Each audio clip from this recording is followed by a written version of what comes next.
A quick update from the workshop.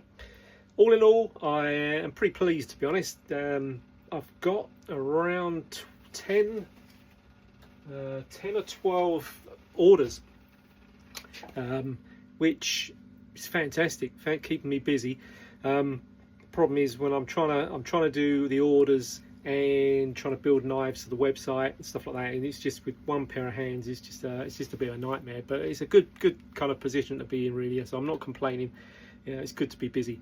But I've done my usual thing and posted out a few knives that I've finished, and I always mean to, as I said in previous videos, I always mean to video the knives before I send them out. But I think that comes from being busy, the fact that you kind of all you're thinking about is getting the knife completed, getting it all finished, giving it its final checks, and then get it all packaged up nicely and get it out to the customer. So yeah, you kind of your brain goes a little bit screwy sometimes. So I've actually got a few that I've just finished, so I'll show you those now. These are a special order. Now, I haven't made in these for quite a while, actually. I think when I was looked at my Instagram and all that, I think it was at least probably over a year and a half ago that I made one of these, which I should make more of them, really, because they're really nice little knives. This is my Dingo model, and it's a little bit smaller than what can I compare it to? What have we got? We've got this. That's my kind of drover style, which is the most popular one. So it's kind of like your hunting style.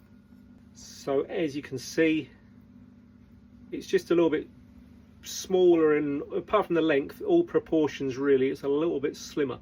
So the blade is thinner, handle is not as bulky, and but they're really cool little knives. I'd say that it's the bird and trout styled knife, if you're going to compare it to something. This one is in 3mm AEBL with a saber grind on there, and I haven't lasered my logo on there yet because I've literally just finished doing the handles. Now the handle is really nice. I don't know if you can see that. Is that going to focus? Come on. There we go.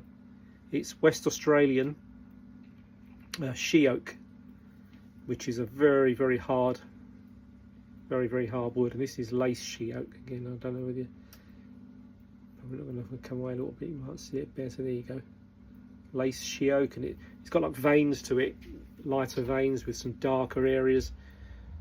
It's not stabilized, and it's really hard wood.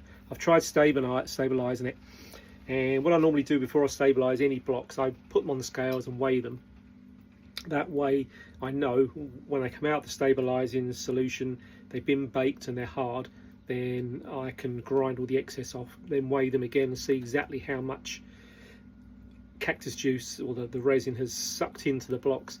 And out of all the woods that I do, this, and I've got another one here that I'll show you, she oak, it gains a few grams. I've tried vacuum, then I've tried in the pressure pot, trying to force it in, but it just doesn't seem to go into it. So, and it's a very stable wood, being that it's so hard, it's very stable. So unstabilized, with a 4000 grit finish on there, and it comes up really nice. It still hasn't had a final buff up yet, but overall come out good. Now the other block I was saying about is this is another Western Australian timber. I actually had about 13 blocks delivered this week from a guy down south, Gerald Murray Timbers, and this stuff is just absolutely beautiful. I don't know if you can see that. Probably, again, the light in here is not really picking it up, but the colour in that, it's got to be one of my favourite woods. Again, really hard. You can hear how hard it is. Hang on, a pair of pliers. You can hear how hard it is. So it's a Western Australian timber, Minna Ritchie. So again, probably won't stabilise it because it is so dense. just has like a natural oil finish. And this other one as well, Tasmanian Blackwood. Again, the camera probably doesn't pick it up too good, but I have stabilised this because it's a little bit more porous. And so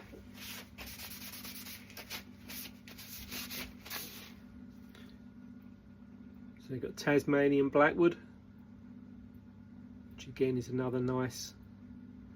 Again, it's not given it its best go on there. Just the light in here is not the best. Still haven't updated my lights yet. Keep meaning to change the old-fashioned fluoro lights to the LEDs. I've done one down that end, which is really good, but the other ones this side, they're still the old-fashioned fluoros. Yeah, okay. So back to the knives. This is the other one. It's I probably didn't explain. It's a pair of knives. A good customer of mine. He's bought quite a lot of my knives, and he wanted a matching pair. I think they're going to be a gift. Now this one here, I haven't took the tape off yet, so we give it a clean up. See how this one's come out. Again, identical specs to the other one. I actually been buying my WD-40 in a big 5 litre down there somewhere, 5 litre container, and then putting it in these. I got sick of using the aerosols, and then sometimes they stop squirting, or the pressure goes in the aerosol, and then you end up with a load of WD-40 in the can that you can't get to. So I've gone over to buying it in a 5 litre container and putting it into just a squeezy bottle. So that works pretty good. There we go. And there's the other one. Again, she oak with little brass mosaic pins, saber grind, and 3mm AEBL. It's just under 3. The actual bar stock came through at pretty much dead on 3, or what is it, Imperial? I think it's 1/8, because I got it from the US, so I think it was 1/8, which is around about dead on 3 or 3.1. But by the time you've ground the surface and all that, I'm just under 3 now. But for a small knife like this, that's perfect thickness.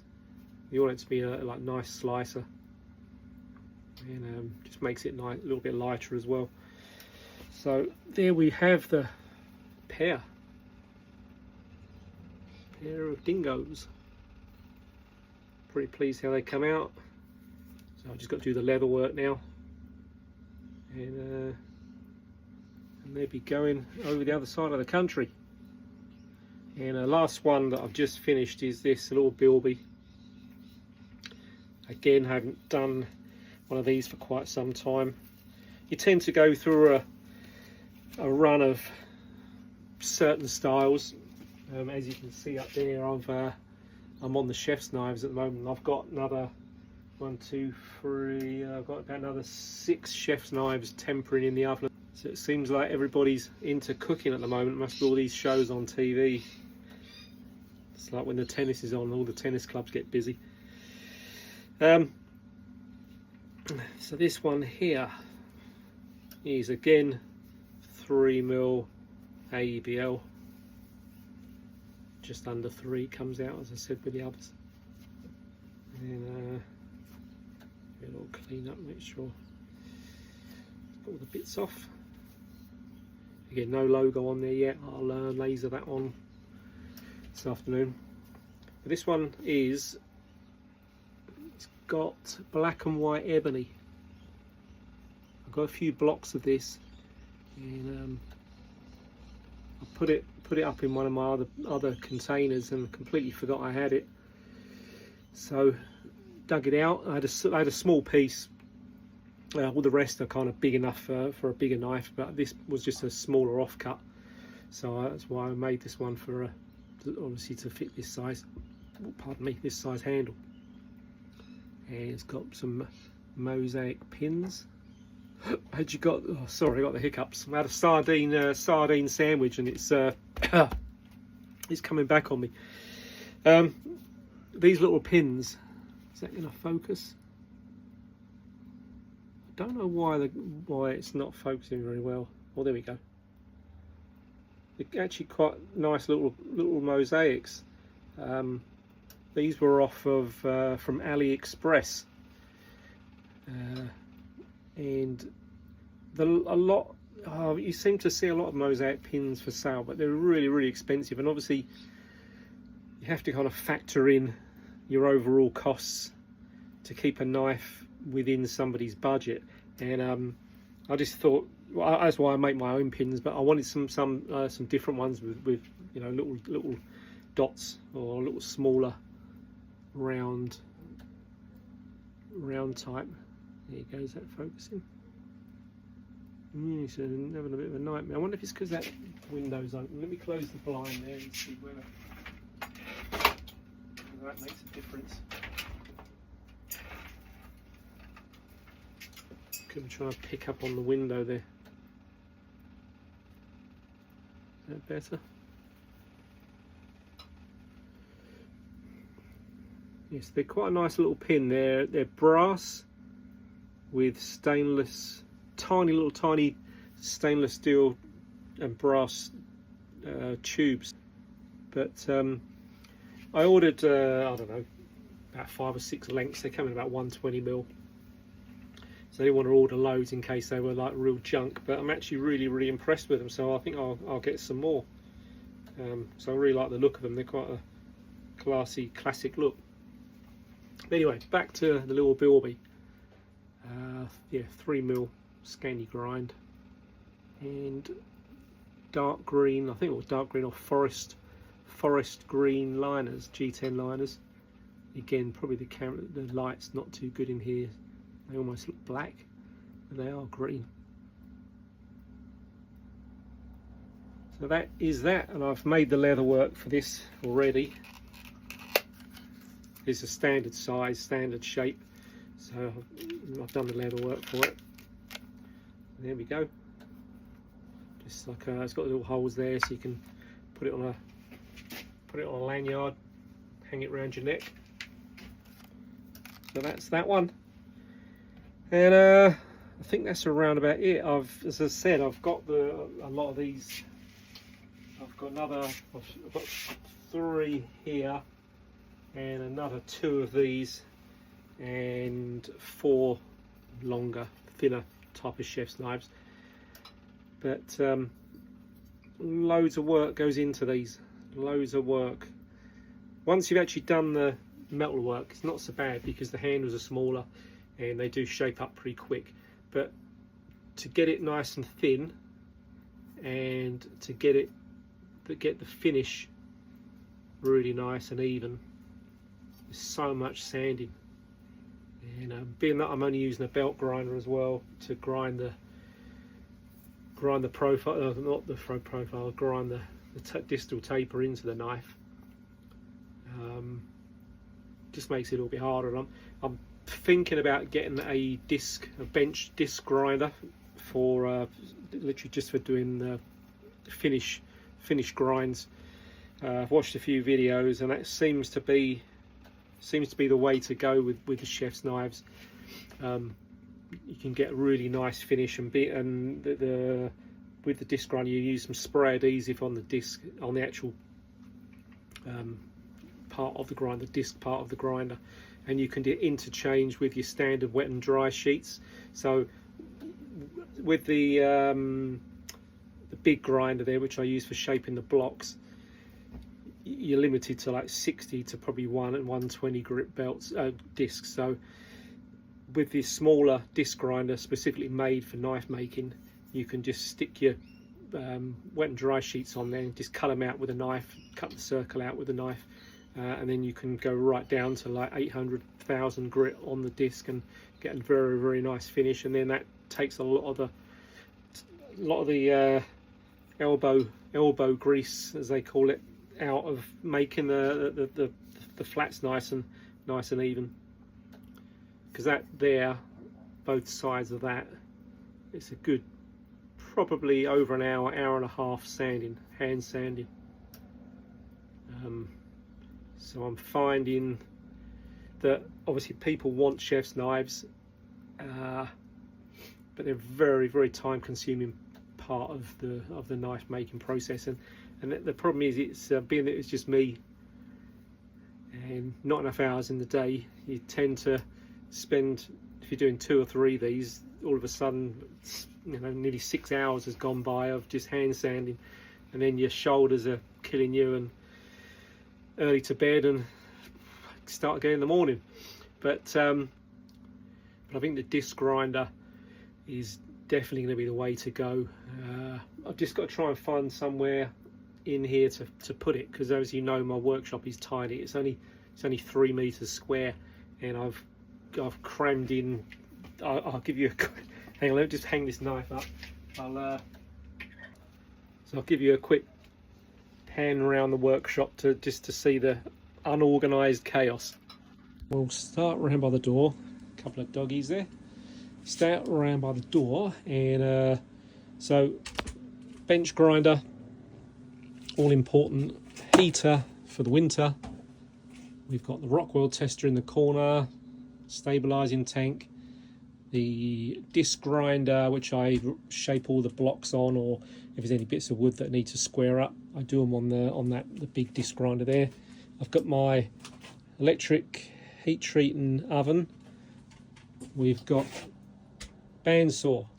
We have got way too many belts up there and down there and around there. Any other knife makers out there, you'll sympathise with me, because you just hate throwing belts out. Even if they don't cut, you seem to hang on to them. Dust extraction in the corner, and then we come around here. We've got my Radius Master belt grinder. We've got just a wood cutting cheapo bandsaw. The arbor press there for stamping in the leather work and help getting straightening blades out pre-heat treat. We have got my granite surface block and drill press, a couple of vices, small area of bench space, tempering oven, back round to the door. So as you can see, we're pretty much cram packed, or what is the saying, we're jam packed. So I don't know where I can put it, disc grinder. That's the problem. I've got space on the bench there, but I use that for gluing up my handle scale. Actually, while I was going to show you something, actually talking about handle scales, I glued these up just to it all makes sense. Hang on, I've got this I'm building now. Previous video, I had a couple of blades in there that were real thick, 4.8mm I think. This is one of them. Now I've surface ground this down to 4mm because the 4.8 was just too thick. So I had a guy that messaged me, said he was interested in a drover with a fairly high saber grind, tapered tang, and some exotic hardwoods. Now I did all the metal work, so we've got the 4mm tapered tang and then the high saber grind on there. And he wanted an exotic hardwood, so I've been saving this for a special occasion. So this is Amboina burl. Now I think it comes from Indonesia, and it's just it's a wild piece of wood. That's, sometimes they come through a little there, they've got like plain areas, but this one, it's full of pattern the whole way through. There's not a plain area in there. And so I've glued on some black G10 liners, and because that was the guy wanted black G10, and it'll have loveless bolts, brass loveless bolts.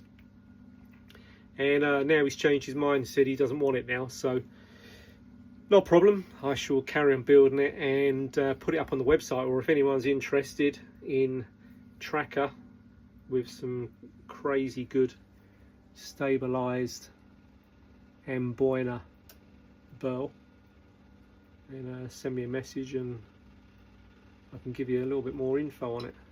But yeah, I think it's going to be a really nice knife when it's done. It's got that thicker spine, being 4mm, so it's got a bit more weight to it, and but it should be nicely balanced with the tapered tang.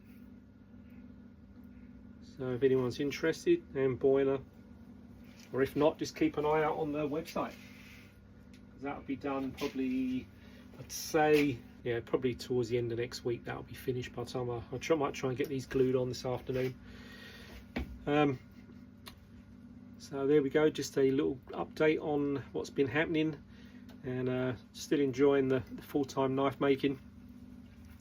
Very grateful to be able to do it. So that's around about it. I shall see you on the next video. Wherever you are in the world, stay safe. Cheers then.